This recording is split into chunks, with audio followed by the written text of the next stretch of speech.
Learn the most advanced recruiting techniques. Land the most desirable talent. Launch your company towards massive success. This is Hire Power with Rick Jarrard. Using analytics and behavioral models to attract and retain great talent. This is today's topic of conversation for our show. I'm Rick Jarrard, and welcome to the Hire Power Radio Show. Our mission is to discuss and deconstruct insights from top-performing entrepreneurs and industry experts. Every week, we uncover tested, tactical solutions to solve your company's toughest hiring challenges. Today, our guest is Robert Curtis. Robert is the CEO of Alpha Quantix, provider of people analytics, metrics, and performance solutions and related management training. Alpha Quantix is a certified partner with Predictive Index, and Robert actively engages business owners and senior management to both direct management and jointly with industry-specific consultants in a variety of capacities focused on hiring the best people, developing employee engagement and delivering employee performance, and shaping organizational culture to help companies be the best they can be. Welcome to the Hire Power Radio Show today, Robert. Thank you, Rick. Glad to be here. Great to have you here. So we're going to cover three things today. We're going to understand how we use analytics to kind of understand the job itself, how to craft a job description, and then how to format the job description for the best attraction. Sound fun today? Sounds great. All right, awesome. So I'm going to let you share your wisdom here. So let's talk about how we use analytics tools to really understand what a role is. Sure. Our process usually starts with understanding the job position itself. If you're trying to fill a job position or a group of people that's similarly situated, you really have to understand what they're up against, what their expectations are, what the characteristics of and the demands of the job are, as well as not just, and we're not talking about just the the briefcase factors, like the education and the experience and the skill set. We're talking about what it's going to demand for performance, how to get them motivated, how to get them engaged. Okay. And everything from, the actual job expectations, the tasks involved, but also the people they're going to be dealing with, the people in their group or in their company or including their supervisors, their managers, people like that. And we go into analytics to dig in and find all of that out. We use analytics to find that out. And then we use those and we apply what we learn from the analytics in the recruiting process. Okay.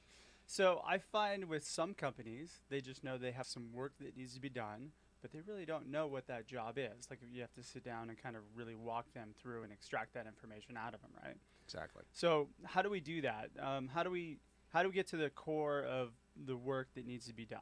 Well, in a larger organization, it's kind of easy because what you can do is look at the existing talent pool, and there will be a lot of people doing similar functions, and you can do the analytics on them. You can survey them. You can find out from the actual employees who's performing well, what their qualities are, what makes them tick, and what makes them perform well. But mid-sized and smaller organizations have a little bit more of a challenge. Yeah, definitely. So what we usually do in those situations is we'll look to maybe the person who is currently in the position, if maybe people who have previously held that position. Okay. You look to the current manager in that position. Or gosh, what if it's a new role? If it's a new role, you could also look at the manager, what their expectations are. Okay.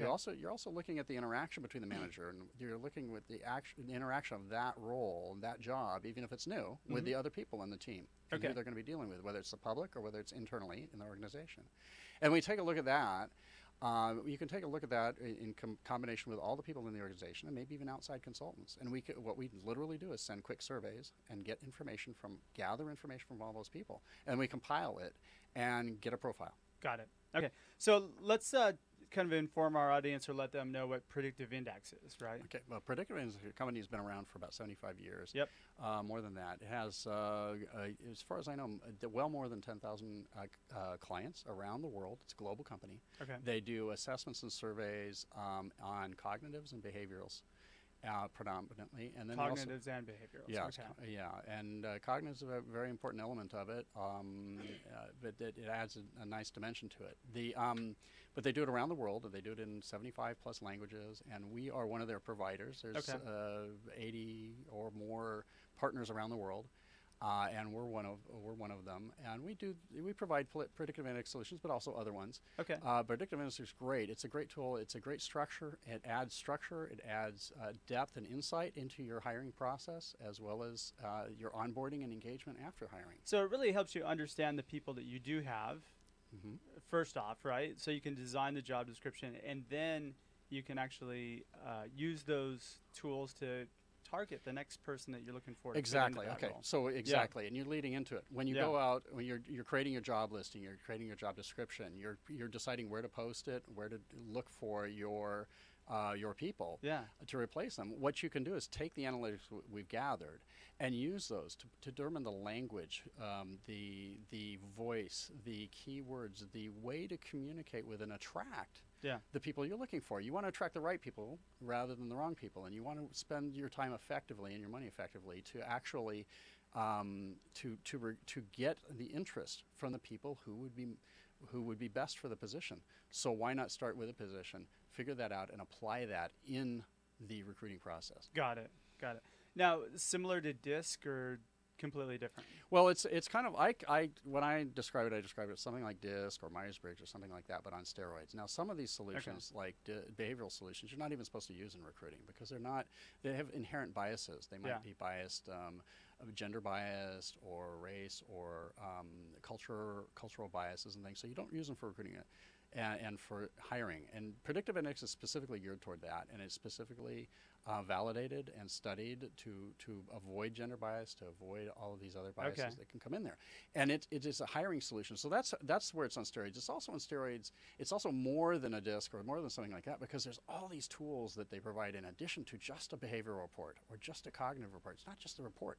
There's all these tools that you can use when it comes to engaging employees. When it comes to, well, let's start at the beginning, interviewing employees.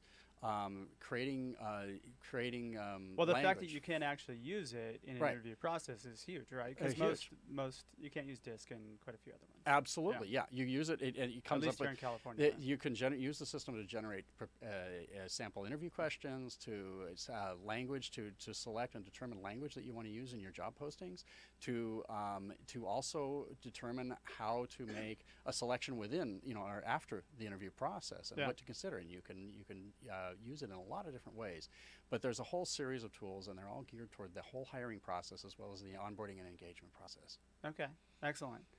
So now let's kind of transition to the importance of the language used in the job description, because you and I had talked about Predictive Index being a pretty good tool in crafting that language or coming up with the right language that's going to target those people, right? Yeah. So I guess in order for you to craft it properly, first you need to understand what that target person looks like. Exactly, and so that's what the analytics are great for, and the job assessing, essentially assessing the job and the job position, and then figuring out your target employee, your target candidate for the job. Now, how do you communicate with? How do you get that target candidate, the ideal person in? What you do is you look at the position first, and you say, is this position that requires certain attributes? And we focus on strengths. What are the strengths that we want to bring in? What are the strengths of the person that we want to fill this position? And then you talk to that and you speak to those strengths. So, for an example, if it's a person who is very engaging with people and very people-oriented, what you would do is you would speak to them in ways that resonate with somebody who engages on that level. However, if it's a different kind of position where it's... What if it's an engineer or something like that? Because those tend to be a little bit tougher, right? Yeah, exactly. And your interviewing process might be a little bit more uneasy. Basically, most of those kind of interviewing processes or recruiting processes are based predominantly, to a large extent, on the resume and the skill set and everything else. But then you have to also look at how they're going to engage with the rest of the team. Yeah. Or the people they're going to deal with on a regular basis. It doesn't really do anything for the skills so much, but it does do a lot for whether or not they're going to interact well with the team. Exactly, and how they're going to perform, and whether they're going to deliver timely and the results you need, and whether they're going to respond in the environment that they're putting them into. Got it. Okay. So the separate skills piece is something that really company has to do a little bit on their own. Oh yeah, that's the, Yeah. you know, that's going to come. You know, Yeah. managers and business owners and other people, they have the 9 times out of 10 they already have the skill set and understanding of what the technical requirements of the job are. And that's education. What they don't understand is, and what's difficult to determine is how that person is going to be a good fit and how that person is going to be a good engagement and help the company culture to be where they want it to be. Got it. All right, so crafting keywords. I'm gonna use an engineer as example again because I know that you and I both know those are usually the toughest people, right? So from that perspective, how do we target?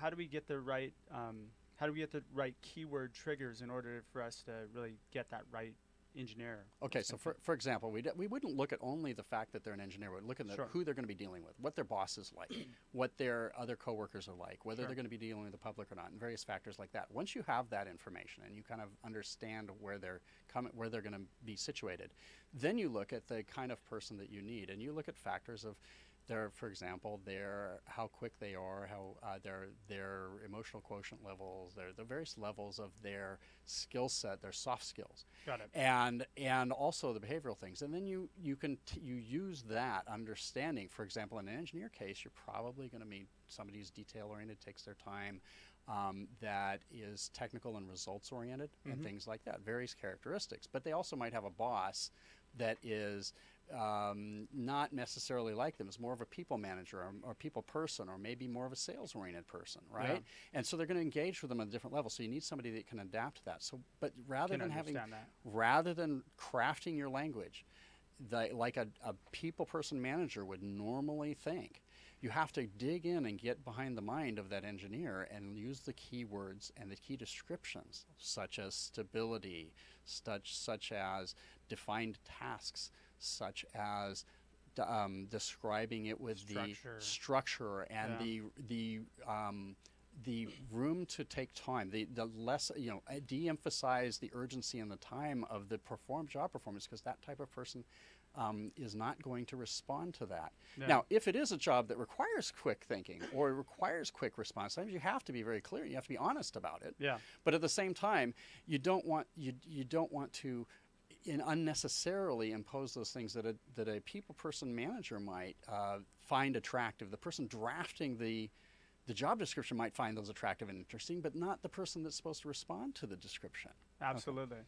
So really, we're using it as a tool for not only just performance review and engagement, but performance and how that person's managed across the board. Exactly. Okay. And you're setting them up for success. You're setting them up by emphasizing their strengths, attracting them because of their strengths, and then putting them in a situation where they can flourish, where they can build upon those strengths and perform well. Boom. That's what I like to hear. We're talking to Robert Curtis, CEO of Alpha Quantix. We're going to take a quick break, but when we come back, we're going to talk a little bit more about how to actually plug impact words into a job description. We're going to help you build out a job description that's going to engage these people. Be right back.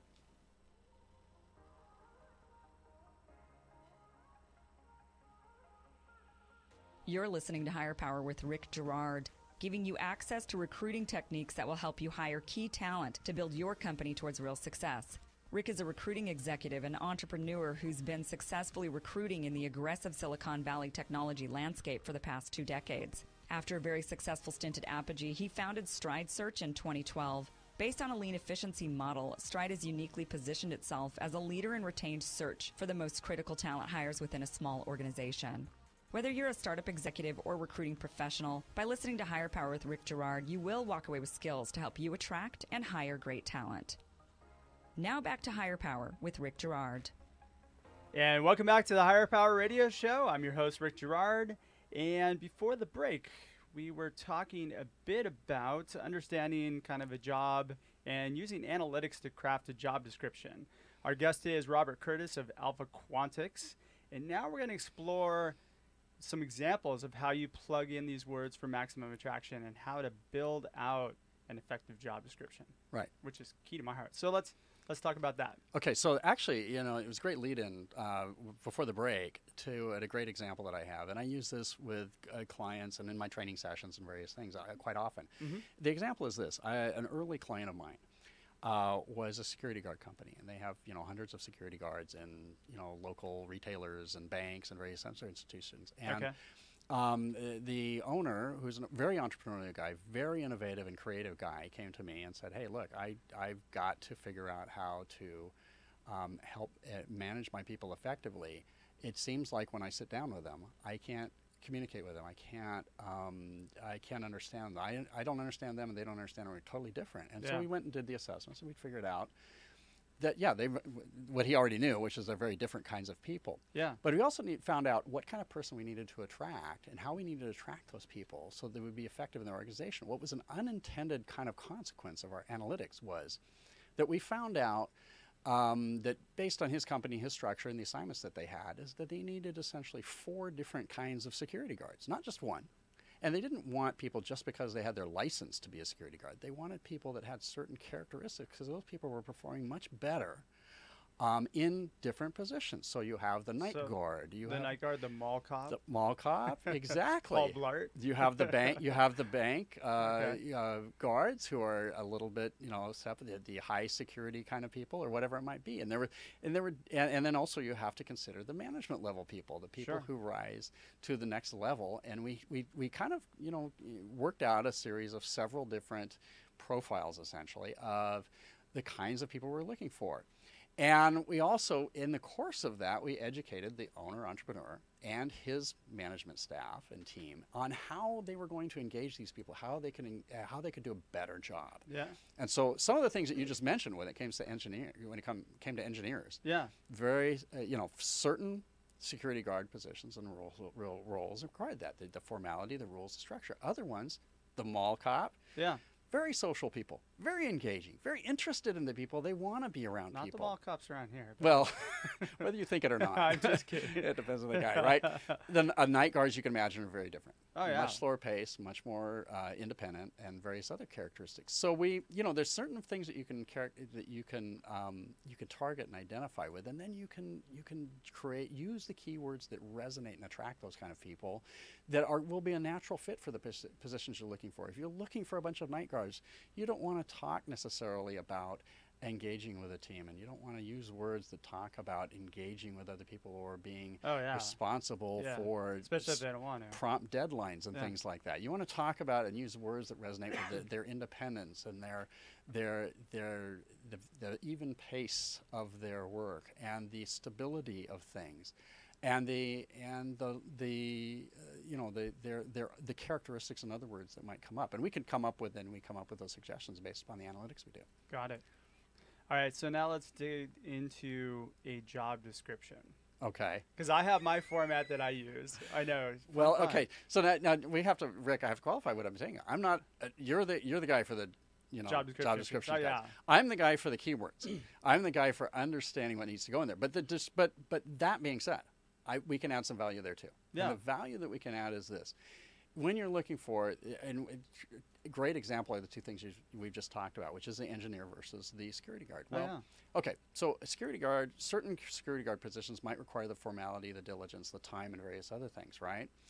Those are same characteristics of an engineer. But when you're putting a job description down for an engineer versus a security guard, even though the actual job itself has a lot of similarities, there's a lot of differences. And one of the big differences is going to be the language and the way you speak to them. So an engineer, technical language, higher level, maybe in a university level or postgraduate. More logical rather than emotional. Well, and also the vocabulary that you use in the description. The higher level will attract somebody with a higher level too, right? Absolutely. Whereas a security guard is, hey, good person, trained person, ordinary person, in the sense of they're not focused on their higher degrees and all of this other stuff. They're focused on the day-to-day job and everything else. And so you're going to use a little bit more ordinary language and ordinary communication style with them. Yeah. So the way you structure your sentence, the way you structure your job description might be using more ordinary conversational words, more shorter sentences,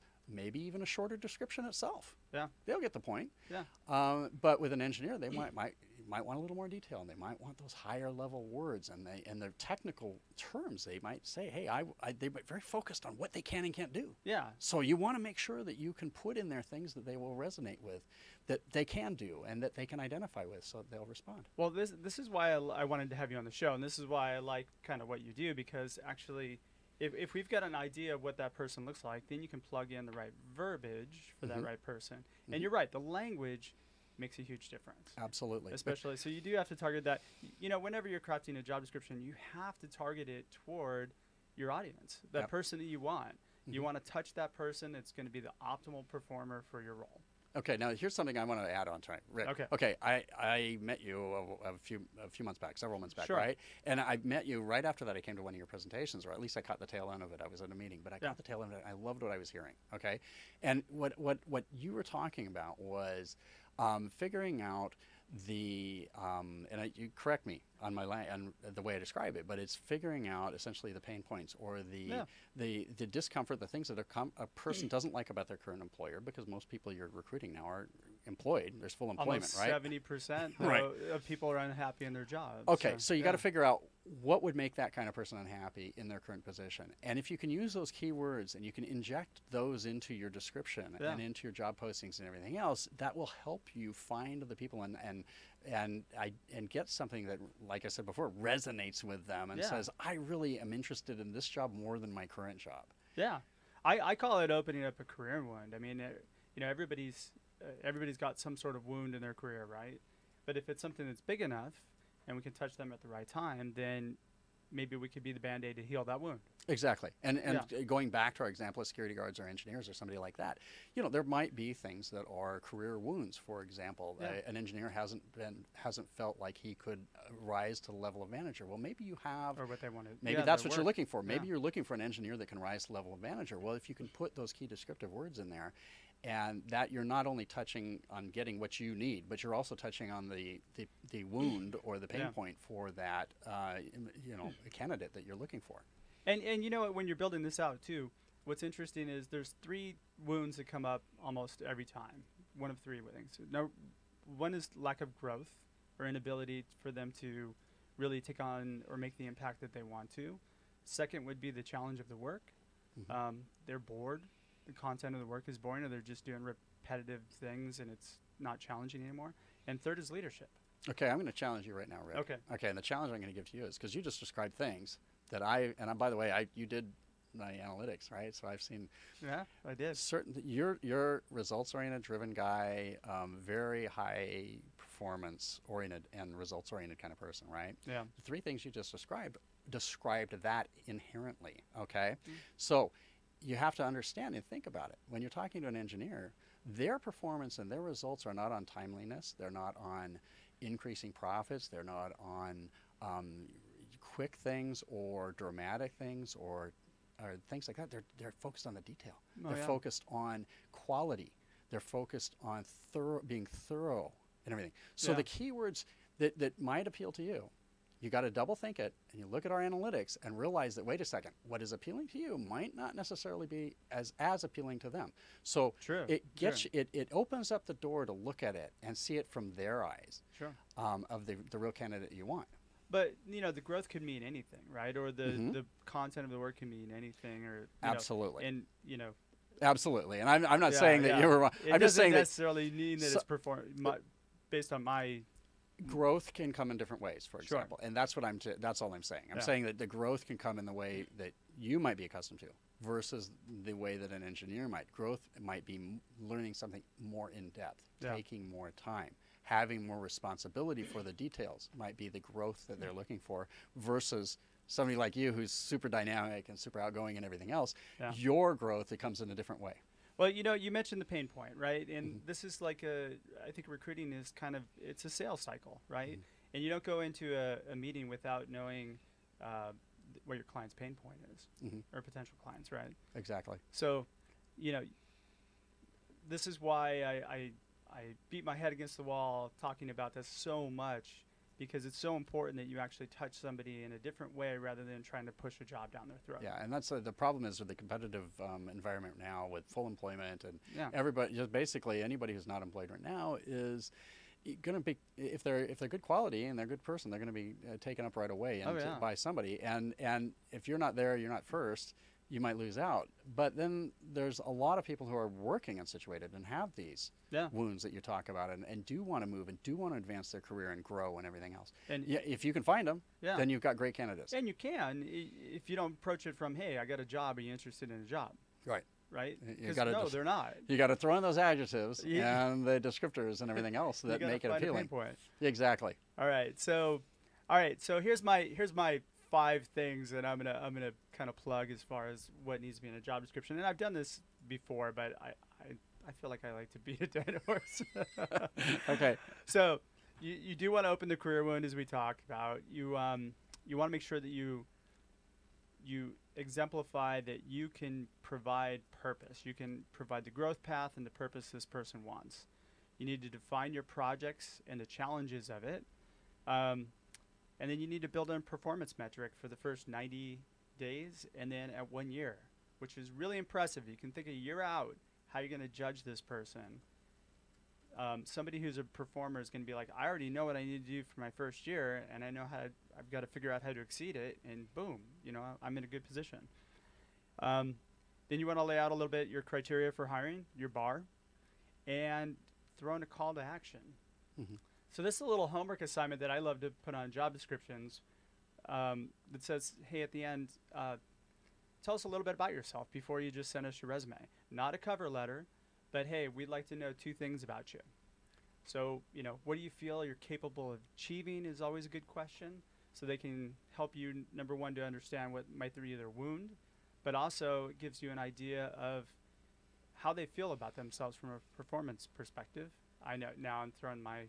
Mm-hmm. No, this is great. This is awesome. And then tell me about the most significant accomplishment you've had in your current role. Mm-hmm. If they can kind of put something out there and they can express it, then you probably have somebody who is worth talking to. Now, if we have independent of a resume. If we have a minute, I'd love to elaborate on that and say, Please look, their response, those 3 questions or 2 or 3 questions, whatever you put in there, they're free-flowing information. Yeah. How you read and what you see in that response can give you great insight. Oh, yeah. Not only into who they are and what kind of person they are, but how they will fit with the job. Yeah. And you pair that with the analytics that say this type of person will pair.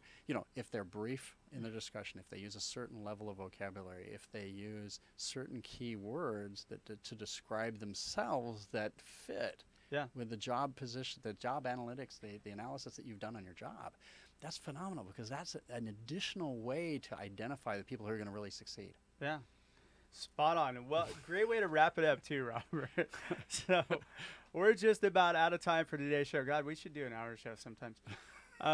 Robert, thanks again for your time investment today, and welcome to the Higher Power Radio. Thank you very much for having me. I appreciate it. Absolutely. Now, I'm sure that people want to use Predictive Index and find out more about Alpha Quantix. What's the best way for them to reach you? Well, you can go to alphaquantix.com and the Quantix. Spell it out. ALPHA. Quantix, Quantix on the end.com. All right. And they get information there. They can call us at 877-QUANTIX, again with an X on the end. Okay. And get more information. And we'd be glad to help out. I mean, we do informational training, seminars, and educational events regularly. And we'd be glad to invite you to come attend and learn. Awesome. And believe me, guys, Bob is an expert in this. He knows his stuff, and his the analytics test is fascinating and almost a little discouraging. No, it's supposed to be totally encouraging. I'm totally just kidding. Oh, Rick. That was for me. So I want to thank our listening audience for tuning in to this week's episode of Higher Power. A quick thanks to our team, our engineer, Paul Roberts, our producers, Andrea Ballin, Shanti Ryle, and our executive producer, Kim Iverson. To listen to this show and any past episodes, you can check us out on Higher, that's HIRE, powerradio.com. or Higher Power Radio on iTunes.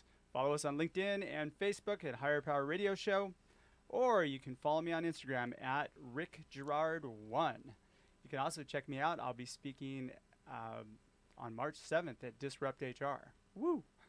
There you go. So we have another great show lined up for you guys next week. Our guest is going to be Jean Latu, the founder and CEO of Ingenio Solutions. I'm your host, Rick Jarrard, and you have been listening to the Higher Power Radio Show. Aloha. Thank you for listening to Higher Power with Rick Jarrard on OC Talk Radio.